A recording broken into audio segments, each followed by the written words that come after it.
Salam, selamat pagi Bapak Ibu, saudara-saudari yang dikasihi Tuhan Yesus Kristus. Kita berjumpa kembali dalam renungan harian HKP Jambi.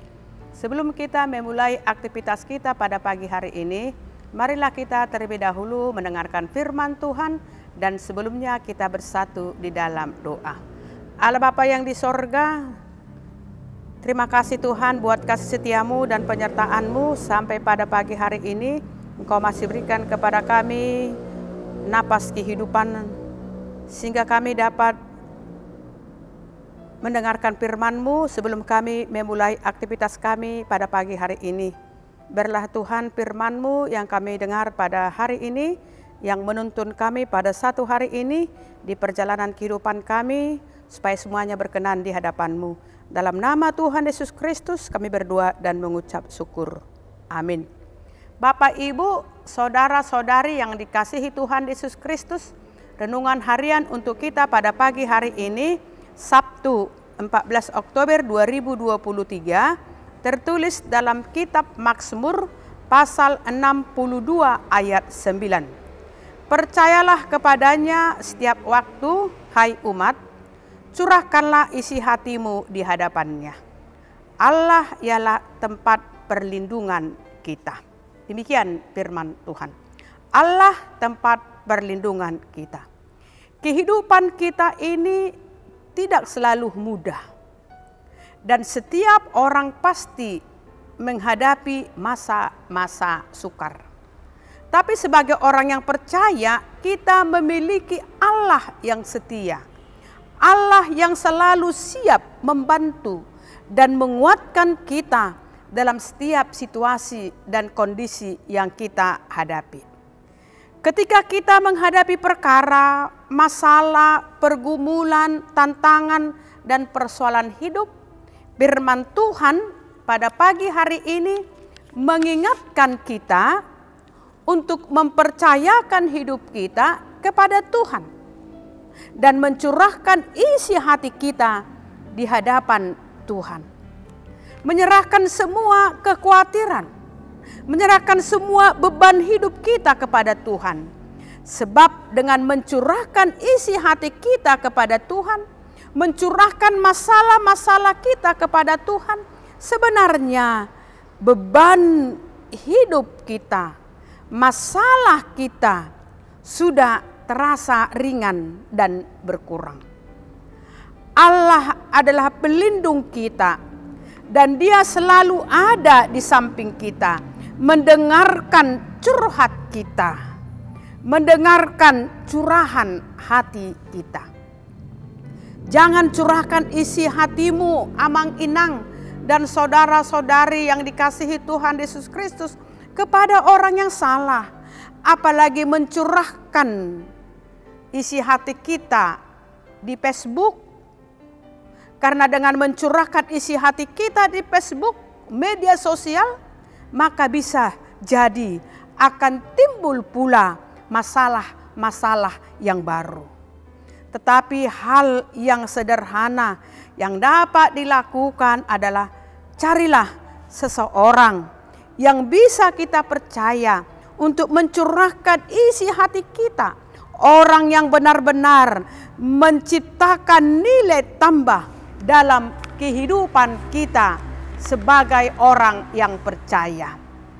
Tetapi tempat yang paling tepat, tempat yang paling bagus untuk mencurahkan isi hati kita, firman Tuhan mengatakan kepada kita adalah Tuhan. Kita datang kepadanya dalam doa-doa kita, mencari dan meminta hikmat dan petunjuknya, dan mempercayai bahwa rencananya adalah rencana yang terbaik bagi kita. Dengan selalu mencurahkan isi hati kita kepada Tuhan, mencurahkan masalah-masalah kita kepada Tuhan, membuat kita semakin intim dengan Tuhan, dan dampaknya adalah kita akan menghasilkan buah-buah roh dalam kehidupan kita, dan kita akan menjadi berkat bagi banyak orang. Oleh sebab itu, saudara yang dikasihi Tuhan Yesus Kristus, mari kita jadikan Tuhan kita menjadi tempat curahan hati kita, mencurahkan isi hati kita, mencurahkan segala perkara pergumulan yang kita hadapi. Firman Tuhan mengatakan dalam 1 Petrus 5 ayat 7, serahkanlah segala kekhawatiranmu kepadanya, sebab Ia yang memelihara kamu. Percayalah kepadanya setiap waktu, hai umat, curahkanlah isi hatimu di hadapannya. Allah ialah tempat perlindungan bagi kita. Tuhan memberkati. Amin. Terima kasih Tuhan buat sapaan firman-Mu yang mengingatkan kami sebagai orang yang percaya bahwa Engkau adalah satu-satunya tempat perlindungan kami.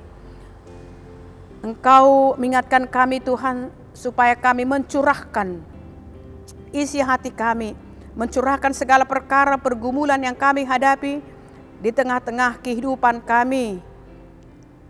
Karena Engkau adalah Allah yang setia mendengarkan curahan anak-anak-Mu Tuhan yang datang, meminta petunjuk, meminta kekuatan, supaya Engkau Tuhan memberikan hikmat kebijaksanaan kepada kami untuk menyelesaikan segala masalah pergumulan yang kami hadapi, dan kami mampu memenangkan segala perkara kami.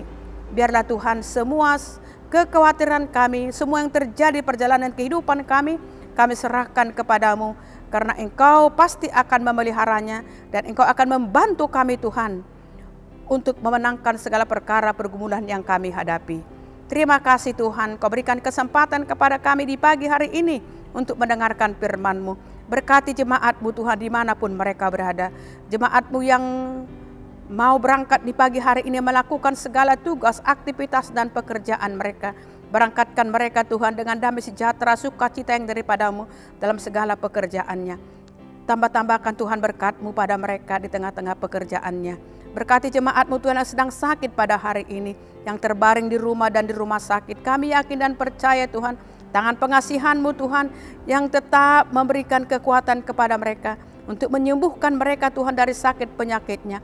Nyatakan Tuhan mujizat-Mu, sembuhkan jemaat-Mu Tuhan yang sedang sakit pada saat ini dengan tangan-Mu yang penuh kasih, tangan-Mu yang penuh kuasa Tuhan, menjamah tubuh mereka supaya penyakit itu Tuhan bisa sembuh dari tubuh mereka. Berkati para dokter Tuhan yang memberikan kesembuhan bagi mereka ketika mereka sekarang dalam keadaan sakit. Kami serahkan semuanya jemaat-Mu Tuhan, dari sekolah minggu remaja, naposo, ama, ina, dan lansia. Kami serahkan semuanya Tuhan, supaya mereka tetap mempercayakan hidupnya kepada Engkau, karena Engkau adalah penolong yang setia di tengah-tengah perjalanan kehidupan kami. Kami serahkan seluruh kegiatan Tuhan, segala program di tengah-tengah jemaat-Mu ini, supaya nama-Mu semakin dipermuliakan. Dalam nama Tuhan Yesus Kristus kami berdoa dan mengucap syukur. Amin. Salam, selamat pagi, selamat beraktivitas. Tuhan memberkati.